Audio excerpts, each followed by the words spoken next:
Hollywood లో ఒక science fiction movie ఉంది, చూసిన ప్రతి వారికి నచ్చి తీరుతుంది. ఆ సినిమా పేరే ఇంటర్స్టెల్లర్. వీడేంట్రా బాబు మాట్లాడితే ఇంటర్స్టెల్లర్ అంటాడు అనుకుంటున్నారా? నిజానికి ఈ సినిమా చాలా రియాలిటీగా తీశారు. ఎన్నో రకాల ప్రశ్నలకు సమాధానాలు కూడా ఈ సినిమాలో చూపించారు. అందుకే ఈ సినిమా పేరును వాడుకోవడం జరుగుతుంది, మరొక ఉద్దేశమే లేదు బ్రదర్. అందులో హీరో టీం ఒక గెలాక్సీ నుండి వేరే గెలాక్సీకి ట్రావెల్ చేస్తుంది. వాళ్ళు వేరే గెలాక్సీకి కేవలం కొద్ది నిమిషాల్లోనే చేరుకుంటారు, అది కూడా ఒక వార్మ్ హోల్ ద్వారా. నిజానికి ఇది సినిమా అయినా మనమే అందులో ట్రావెల్ చేస్తున్న ఫీలింగ్ కలుగుతుంది. సినిమా కథ ప్రకారం నాసా సైంటిస్టులు ఈ వార్మ్ హోల్ ని సాటర్న్ గ్రహం వద్ద ఉన్న ఒక ఆర్బిట్ లో కనిపెడతారు. సగం సినిమా మొత్తం ఈ వార్మ్ హోల్ చుట్టూ తిరుగుతుంది. అయితే ఈ వార్మ్ హోల్స్ అనేవి కల్పితాలు కానే కావు. వార్మ్ హోల్స్ అనేవి ప్యూర్ సైన్స్. చూద్దాం ఈ వీడియోలో వార్మ్ హోల్ అంటే ఏంటి, మనం వీటిని ఎలా ఉపయోగించగలం అనేది. ఒకవేళ కాన్సెప్ట్ మొత్తం పాలకు పాలు నీళ్లకు నీళ్ల క్లియర్ గా అర్థం అవ్వాలంటే మనం కలవాలి ఆల్బర్ట్ ఐన్స్టీన్ గారిని. అయితే ఆయన ఇప్పుడు స్వర్గంలో ఉన్నాడు కాబట్టి ఆయన థియరీ ఆఫ్ రిలేటివిటీ ఒకసారి గమనిద్దాం.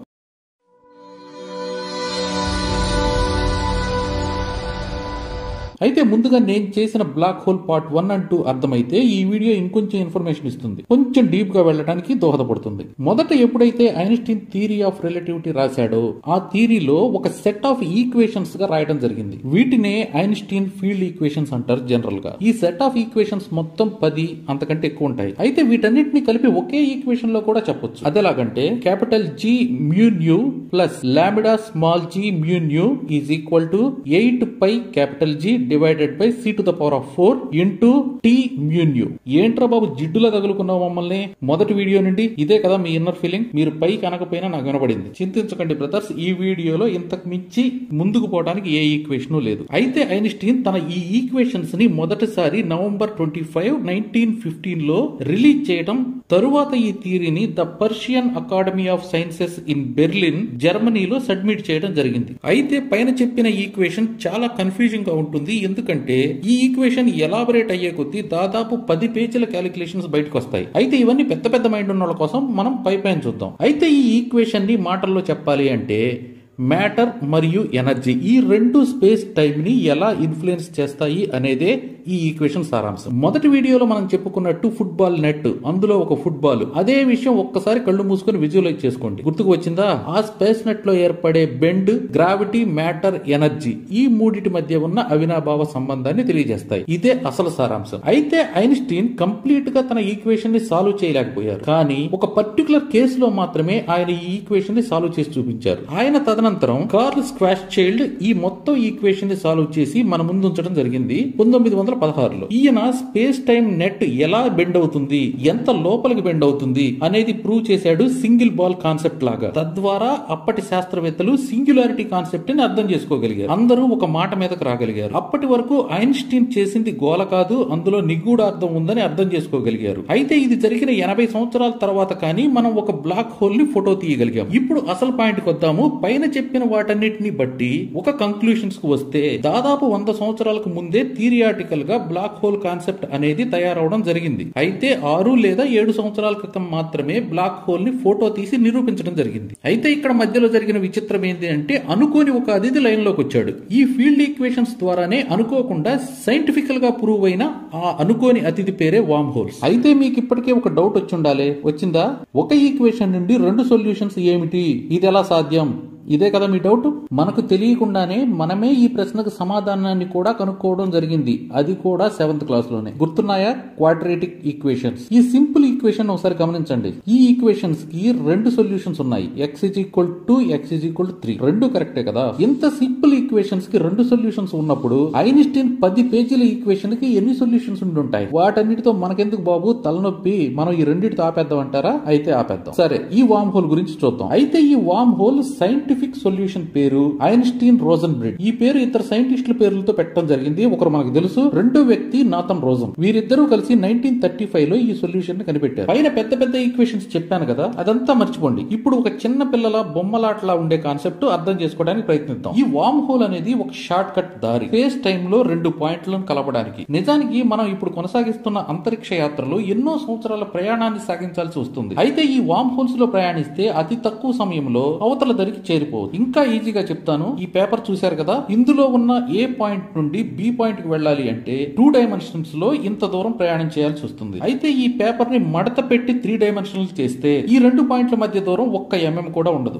వార్మ్ హోల్స్ కూడా ఇదే పనిచేస్తాయి. మన ఈ 3 డైమెన్షనల్ ప్రపంచంలో మన ఆలోచన ప్రకారం మిల్కీవే గెలాక్సీ నుండి ఆండ్రోమెడా గెలాక్సీకి వెళ్ళడానికి పట్టే సమయం 2.5 లైట్ ఇయర్స్. ఒకవేళ మనం 4th డైమెన్షన్ లో వార్మ్ హోల్ లో ట్రావెల్ చేస్తే కొద్ది నిమిషాల్లోనే ఆండ్రోమెడా గెలాక్సీ చేరుకోవచ్చు. ఇక్కడ 4th డైమెన్షన్ ఏమిటంటే space time curvature. 4th dimension imagine చేయడం చాలా కష్టం. ఎందుకంటే పుట్టినప్పటి నుంచి మనం 2 డైమెన్షన్ ని ఆ తర్వాత 3D ని ఎక్స్పీరియన్స్ చేశాం గానీ 4th డైమెన్షన్ ఆలోచన కూడా మనకు ఎప్పుడు వచ్చుండదు. అయితే ఒక ఎగ్జాంపుల్ చెప్తాను. మీరు ఢిల్లీ నుండి అమెరికాలోని న్యూయార్క్ వెళ్లాలనుకోండి. మనం ఫ్లైట్ లో ట్రావెల్ చేస్తే ఈ 2 దేశాలకి మధ్య చిన్న మార్గం ఏది? దీనికి అందరు చెప్పే సమాధానం ఒక్కటే, ఢిల్లీలో ఫ్లైట్ ఎగిరి న్యూయార్క్ లో దిగితే అదే కదా చిన్న మార్గం అని. అయితే ఈ ప్రయాణం ఆఫ్రికా ఖండం పైనుంచి వెళ్తుంది. ఆసియా నుండి బయలుదేరి ఆఫ్రికా ఖండం పైగా అమెరికా ఖండానికి వెళ్తుంది. మనం 2 డైమెన్షన్ లో ఆలోచిస్తున్నాం కాబట్టి అలా అనిపిస్తుంది. మనం గాలిలో ప్రయాణం చేసే కర్వ్ ని లెక్కలోకి తీసుకోవడం లేదు. నిజానికి ఢిల్లీ నుండి న్యూయార్క్ కి అన్నిటికంటే చిన్నదారి ఫిన్లాండ్, స్వీడన్ పై నుండి ఐస్లాండ్, గ్రీన్లాండ్ పక్కగా న్యూయార్క్ వెళ్లడం. దీనినే మనం 2 డైమెన్షన్ లో చూసామనుకోండి, ఏంట్రా వాగుతున్నావు, ఊరంతా తిరిగి వచ్చి ఇది చిన్నదారి అంటున్నావు, నీకేమైనా తెక్కుందా అని చెడతిట్లు తిడతారు నన్ను. అయితే ఒక్కసారి మీకు 3 డైమెన్షన్ ఫిగర్ చూపించాను అనుకోండి, అరే వీడి చెప్పింది కరెక్టే కదా, నిజంగానే అనవసరంగా తిట్టాం పిచ్చి వెదవని అని ఓదారుస్తారు. అయితే దీనికి వార్మ్ హోల్ అనే పేరు ఎలా వచ్చింది, ఎవరు పెట్టారు? 1957లో ఒక scientist John Wheeler Einstein Rosen bridge అనే విషయం పైన ఒక ఆర్టికల్ ప్రచురించడం జరిగింది. అందులో ఇతను మొట్టమొదటిసారిగా వార్మ్ హోల్ అనే మాట ఉపయోగించడం జరిగింది. అతను ఉపయోగించిన ఉదాహరణ ప్రకారం ఒక పురుగు లేదా వామ్ ఒక యాపిల్ ని తినడం మొదలుపెట్టి స్ట్రైట్ లైన్ లో తిని యాపిల్ రెండో వైపు నుంచి బయటకు వస్తే ఆ మార్గం యాపిల్ ని దాటడానికి ఉపయోగించే అతి చిన్న మార్గం. ఇలా అతను ఒక పురుగు ద్వారా ఉదాహరణ చెప్పడం వల్ల అప్పటి నుండి ఈ థియరీకి వార్మ్ హోల్ థియరీ అని పేరు పెట్టడం జరిగింది. ఒకసారి గూగుల్ కి వెళ్లి వార్మ్ హోల్ అని టైప్ చేస్తే ఎన్నో రకాల 2D పిక్చర్స్ వస్తాయి. ఇవన్నీ చూస్తే మీకు ఒక ఐడియా వస్తుంది, స్పేస్ నెట్ అనేది ఎలా బెండ్ అయ్యి వార్మ్ హోల్ ఎలా ఏర్పడుతుందో. మనం పేపర్ ఫోల్డ్ చేసి షార్ట్ కట్ వే కనిపెట్టినట్టు ఇక్కడ స్పేస్ నెట్ ని బెండ్ చేసి షార్ట్ కట్ కనిపెట్టడం చూడొచ్చు. అయితే ఇక్కడ వచ్చిన తంట అల్లా ఒక్కటే, ఏ పిక్చర్ చూసినా 2D లోనే కనిపిస్తుంది. కానీ వార్మ్ హోల్ మాత్రం 3D ఇంకా 4D లో పనిచేస్తుంది. ఒకవేళ వార్మ్ హోల్ నిజంగా ఉంటే అది మనకు ఒక స్పెరికల్ బాల్ లా కనిపిస్తుంది. ఆ బాల్ లోపలికి ప్రయాణం చేస్తున్నప్పుడు వెనక్కి తిరిగి చూస్తే భూమి నుండి దూరంగా వెళ్తున్న ఫీలింగ్ కలుగుతుంది. అయితే సైంటిస్టులు దీన్ని విజువలైజ్ చేయడానికి ప్రయత్నిస్తున్నారు. ఫిల్మ్ మేకర్స్ వారి ఊహకు తగ్గట్టుగా థియేటర్ లో చూపించడానికి ప్రయత్నిస్తున్నారు.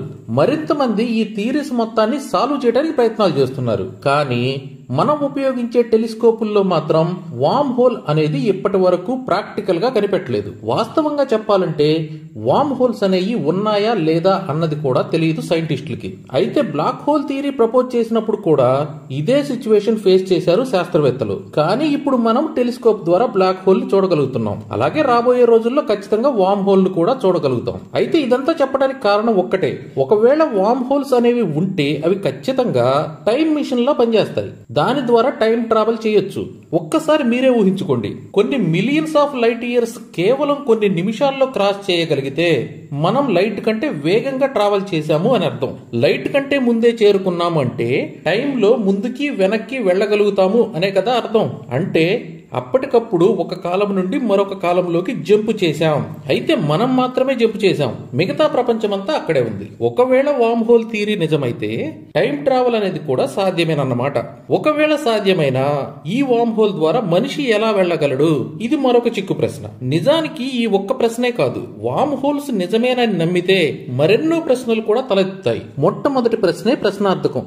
ఈ వార్మ్ హోల్ ఓపెనింగ్ ఎలా తయారవుతుంది? అత్యంత శక్తివంతమైన గ్రావిటేషనల్ ఫోర్స్ అవసరం అవుతుంది ఈ వార్మ్ హోల్ ఓపెనింగ్ తయారు చేయడానికి. మరి ఎక్కడి నుంచి వస్తుంది ఇంత గ్రావిటేషనల్ ఫోర్స్? మీరు కనుక నా వీడియోలు చూసుంటే ఈ పాటికే మీకు ఆన్సర్ దొరికిండేది. ఆ ఆన్సర్ మరేదో కాదు, బ్లాక్ హోల్.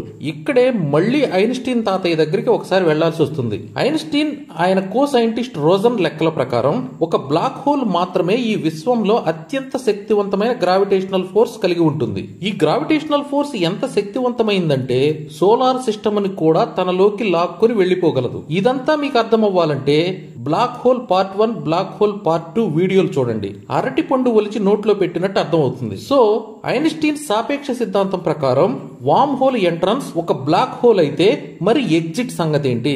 ఒకవేళ ఎగ్జిట్ లో కూడా బ్లాక్ హోల్ ఉంటే అటువైపు నుండి ఆకర్షణే జరుగుతుంది, ఇటువైపు నుండి ఆకర్షణే జరుగుతుంది. అందువల్ల లోనికి వెళ్లిన ప్రతి వస్తువు ఒక ట్రాప్ లో పడిపోతుంది, బయటకు వచ్చే మార్గమే ఉండదు. అంటే దీని అర్థం వామ్ హోల్ ఎగ్జిట్ లో బ్లాక్ హోల్ రివర్స్ యాక్షన్ జరగాలన్నమాట. అంటే బ్లాక్ హోల్ ఏ వస్తువునైనా వామ్ హోల్ లోపలికి తీసుకుని వెళ్తే వామ్ హోల్ ఎగ్జిట్ ఆ వస్తువుని విసిరి బయటకు పారేయాలి. మరి అలాంటి పదార్థం ఏముంది ఈ విశ్వంలో ఖచ్చితంగా బ్లాక్ హోల్ కి శత్రువులా పనిచేయడానికి? అయితే ఇక్కడే మరొక థియరీ బయటకు వస్తుంది, అదే వైట్ హోల్. ఈ వైట్ హోల్స్ థియరీ కూడా ఐన్స్టీన్ ఫీల్డ్ ఈక్వేషన్స్ ద్వారా నిరూపించగలిగారు శాస్త్రవేత్తలు. వీడియో మొదట్లో చెప్పినట్టు ఐన్స్టీన్ ఫీల్డ్ ఈక్వేషన్స్ కి 2 సొల్యూషన్స్ ఉన్నాయి అని. అవి black holes and worm holes. అయితే ఇక్కడ మరో సొల్యూషన్ బయటికి వస్తుంది, అదే వైట్ హోల్స్. అయితే అసలు ఏంటి వైట్ హోల్స్? దీని వెనక ఉన్న కథ ఏంది అంటారా? రండి చూద్దాం. ఎలాగైతే బ్లాక్ కి ఆపోజిట్ కలర్ వైట్ రిప్రజెంట్ చేస్తుందో అదే విధంగా బ్లాక్ హోల్ చేసే పనులన్నిటికీ ఆపోజిట్ గా పని చేయడానికి ఏర్పడిందే వైట్ హోల్. ఉదాహరణకి లైట్ ని తీసుకుందాం. బ్లాక్ హోల్ లోపలికి వెళ్లిన లైట్ ఎస్కేప్ అయ్యే ఛాన్స్ ఎలాగైతే ఉండదో అలాగే వైట్ హోల్ లోపలికి లైట్ వెళ్లే ఛాన్స్ ఉండనే ఉండదు. అంటే వైట్ హోల్ లోనికి ఏ వస్తువు వెళ్ళలేదు. అయితే లోపల ఉన్న వాటిని తన లోపల అసలు దాచుకోదు, బయటకు విసిరేస్తుంది. మీకు అర్థమైందని అనుకుంటున్నాను. ఈ white holes extremely white colour లో ఉంటాయి. అయితే ఈ వైట్ హోల్ అనే పేరుని 1964లో Russian theoretical physicist and cosmologist Igor Novikov ఉపయోగించారు. యాక్చువల్లీ ఆయన చెప్పిన దాని ప్రకారం ఈ వైట్ హోల్ అనేది బ్లాక్ హోల్ కి టైం రివర్సల్ అన్నమాట. మనం బ్లాక్ హోల్ వీడియోలో ఒక మాట చెప్పుకున్నాం. బ్లాక్ హోల్ మధ్యలో ఒక ఈవెంట్ హారిజన్ ఉంటుంది. ఆ ఈవెంట్ హారిజన్ దాటిన ఏ వస్తువు బయటకు వెళ్ళలేదు. అలాగే వైట్ హోల్ కూడా ఒక ఈవెంట్ హారిజన్ ఉంటుంది. దానిని దాటి ఏ వస్తువు లోపలికి వెళ్ళలేదు. వైట్ హోల్ లోపల వస్తువులు బయటకు వెళ్ళడానికి గేట్ పాస్ దొరుకుతుంది, కానీ లోపలికి రావడానికి ఏ పాసు చెల్లదన్నమాట. వాస్తవానికి ఈ వైట్ హోల్స్ అనేవి ఐన్స్టీన్ సాపేక్ష సిద్ధాంతానికి ఒకానొక సొల్యూషన్ మాత్రమే. నేను బ్లాక్ హోల్ వీడియోలో చెప్పినట్టు స్టార్ కొల్లాప్స్ అయ్యి బ్లాక్ హోల్ ఏర్పడుతుంది. మరి ఈ వైట్ హోల్ ఎలా ఏర్పడుతుంది? అది ఇప్పటికీ సైంటిస్టులకు మధ్య నడిచే ఒక ఇంట్రెస్టింగ్ టాపిక్. సొల్యూషన్ మాత్రం ఈ రోజు వరకు దొరకలేదు. ఒక సైంటిస్టుల థియరీ ప్రకారం ఈ విశ్వం ఏర్పడింది బిగ్ బ్యాంగ్ థియరీ వల్ల. అయితే మొత్తం బిగ్ బ్యాంగ్ జరిగిందే ఒక వైట్ హోల్ లోపల నుండి అనేది వారి వాదన. మరొక థియరీ అయితే స్టీఫెన్ హాకింగ్ యొక్క ఐడియా మీద ఆధారపడి ప్రపోజ్ చేశారు. ఆయన ప్రపోజల్ ప్రకారం ఒక బ్లాక్ హోల్ కొన్ని వందల కోట్ల సంవత్సరాలకు ఎవాపరేట్ అయిపోతుంది. అక్కడ లాస్ట్ ఎవాపరేషన్ పాయింట్ లో గెగాంటిక్ ఎక్స్ప్లోషన్ జరుగుతుంది అనేది ఆయన ప్రపోజల్. అయితే మరి ఆ బ్లాక్ హోల్ ఎవాపరేట్ అయి నాశనం అయిపోయాక అందులో ఉన్న మ్యాటర్ సంగతి ఏంటి? ఆ మ్యాటర్ ఎక్కడికి పోతుంది? నిజానికి క్వాంటమ్ థియరీలో ఒక ఫండమెంటల్ లా ఉంది, అది అందరికీ తెలిసిందే. Matter is neither created Nar destroyed. దీనినే నో హైడింగ్ థియరం అంటారు. ఈ థియరీ ప్రకారం ఒక మ్యాటర్ ఒక సిస్టమ్ నుండి బయటకు వచ్చిన తర్వాత అదే విశ్వంలో ఎక్కడో ఒక చోట మరొక సిస్టమ్ లో పనిచేస్తూ ఉంటుంది. అంటే టోటల్ గా దీని అర్థం బ్లాక్ హోల్ లోపలికి ఏదైతే వెళ్ళిందో అది ఎక్కడో ఒక చోట బయటికి కూడా వెళ్లిపోతుంది, అందులో ఉండటం లేదు. ఈ ఆర్గ్యుమెంట్ లో కూడా ఆన్సర్ వైట్ హోల్ ఉందనే చెప్తుంది. మ్యాటర్ బయటికి వెళ్లిపోతుంది అంటే ఆ మార్గాన్నే కదా మనం వైట్ హోల్ అంటున్నాం. మరొక థియరీ ప్రకారం కొందరు సైంటిస్టులు నమ్మేది ఏంటంటే ఒక బ్లాక్ హోల్ నాశనమైన తర్వాత వైట్ హోల్ ఏర్పడతాయని. అయితే బ్లాక్ హోల్ మరణానికి సంబంధించిన ఏ ఇన్ఫర్మేషన్ ప్రస్తుతం సైంటిస్టుల వద్ద లేదు. ఇంకొక థియరీ ఇదేం చెప్తుందంటే వైట్ హోల్స్ వంటి పదార్థం విశ్వంలో ఉండటం అనేది ఇంపాసిబుల్ అని. ఎందుకంటే white whole theory second law of thermodynamics ని వయలేట్ చేస్తుంది. అంటే సెకండ్ లా ఆఫ్ థర్మోడైనమిక్స్ ని పాటించదన్నమాట. స్కూల్లో మనం చదివే ఉంటాం second law of thermodynamics. Entropy అనేది ఏ సిస్టమ్ లో కూడా తగ్గే అవకాశమే లేదు. ఉదాహరణకి ఒక గుంత తవ్వామనుకోండి, మళ్ళీ అదే మట్టితో గుంతను పూడ్చితే ఎగ్జాక్ట్ గా ఇంతకు ముందు ఉన్న నేలకు సమాంతరంగా ఉంటుందా? ఉండదు. ఆ మట్టి అనేది ఎగ్జాక్ట్ గా దాని స్థానంలో అది కూర్చోదు. దీనినే ఎంట్రోపీ అంటారు. ఎంట్రోపీ అనేది ఎప్పుడూ ఇంక్రీజ్ అవుతుంది. అందువల్ల గుంట పూడ్చిన తరువాత ఆ ప్లేస్ కొంచెం ఉబ్బెత్తుగా తయారవుతుంది. అంటే బ్లాక్ హోల్ లోకి ఏది వెళ్ళినా ఎగ్జాక్ట్ గా అదే బయటకు వచ్చే అవకాశమే లేదు. ఇక్కడ కూడా ఎంట్రోపీ అనేది ఇంక్రీజ్ అవుతుంది. అందువల్ల కొందరు సైంటిస్టులు ఈ లాజిక్ చూపించి వైట్ హోల్ అనేది ఉండే అవకాశం లేదు అని అంటారు. అయితే మరికొందరు సైంటిస్టులు మాత్రం వీరి మాటలను ఖాతరు చేయడం లేదు. వారు కొన్ని ప్రూఫ్లు చూపించడానికి పూనుకున్నారు. 14 జూన్ 2006వ సంవత్సరంలో నీల్ గెరిల్స్ స్విఫ్ట్ అబ్జర్వేటరీ అనే ఒక స్పేస్ శాటిలైట్ ఒక ఆస్ట్రోనామికల్ ఈవెంట్ ని క్యాప్చర్ చేసింది. అందులో సైంటిస్టులు అబ్జర్వ్ చేసింది ఏంటంటే ఒక భారీ వైట్ లైట్ ఎక్స్ప్లోషన్ జరిగి వెంటనే మాయమైపోయింది. సైంటిస్టులు ఈ ఈవెంట్ కి GRP 060614 అనే పేరు పెట్టారు. ఇది ఒక గామా రే బర్స్ట్. నిజానికి గామా రే బర్స్ట్ అనేది చాలా పెద్ద ఎనర్జెటిక్ ఎక్స్ప్లోజన్. బేసికల్లీ వేరే వేరే గెలాక్సీల్లో అబ్జర్వ్ చేయడం జరిగింది. యూజువల్లీ ఈ ఈవెంట్స్ బ్లాక్ హోల్స్ పెద్ద పెద్ద స్టార్స్ ని మింగినప్పుడు జరుగుతుంది. లైట్ ఎక్స్ప్లోషన్స్ చాలా భారీగా ఏర్పడతాయి. అయితే GRP 060614 ఈవెంట్ లో స్టార్ అనేది అక్కడ బ్లాక్ హోల్ లోపలికి వెళ్లిన ఎవిడెన్స్ అయితే ఏది దొరకలేదు. అందువల్ల వారు ఒక ఊహకు రాగలిగారు ఇది వైట్ హోల్ అయ్యే అవకాశం ఉందని. ఆ తర్వాత కాలంలో అలాంటి ఏ ఈవెంట్ కూడా మళ్లీ క్యాప్చర్ కాలేదు. అందువల్ల ఈ రోజు వరకు వైట్ హోల్ అనేది ఒక థియరిటికల్ కాన్సెప్ట్ మాత్రమే. అయితే ఇక్కడ మనం జ్ఞాపకం ఉంచుకోవాల్సిన విషయం ఏంటంటే 100 ఏళ్ల క్రితం బ్లాక్ హోల్స్ కూడా థియరీ మాత్రమే. అయితే ఇప్పుడు మనం ఇమేజ్ కూడా తీసి అందరికీ చూపించగలిగాం. అలాగే వైట్ హోల్స్ ని కూడా రాబోయే రోజుల్లో చూడగలమేమో. అంతేకాదు వామ్ హోల్స్ కూడా ఇది వర్తిస్తుంది. రాబోయే కాలంలో వామ్ హోల్స్ అనే టన్నల్స్ ద్వారా మానవ జాతి ప్రయాణం సాగించవచ్చేమో, ఎవరికి తెలుసు. సైంటిస్ట్ అనేవాడికి ఒక థియరీ ప్రూవ్ అయితే దాని ద్వారా ఏర్పడే మరో ప్రశ్నకి సమాధానం కనుక్కోవాల్సి వస్తుంది. అలాగే వామ్ హోల్స్ ప్రూవ్ అయితే మరి మనుషులు అందులోకి ఎలా వెళ్తారు అనే ప్రశ్న ఉత్పన్నమవుతుంది. ఇలాంటి ప్రశ్నలకు అంతమే లేదు. నమస్తే. ఓకే ఫ్రెండ్స్, వీడియో నచ్చిందని అనుకుంటున్నాను. మరో 4 వీడియోలు చూడండి. నచ్చితేనే సబ్స్క్రైబ్ చేసుకోండి. Thank you.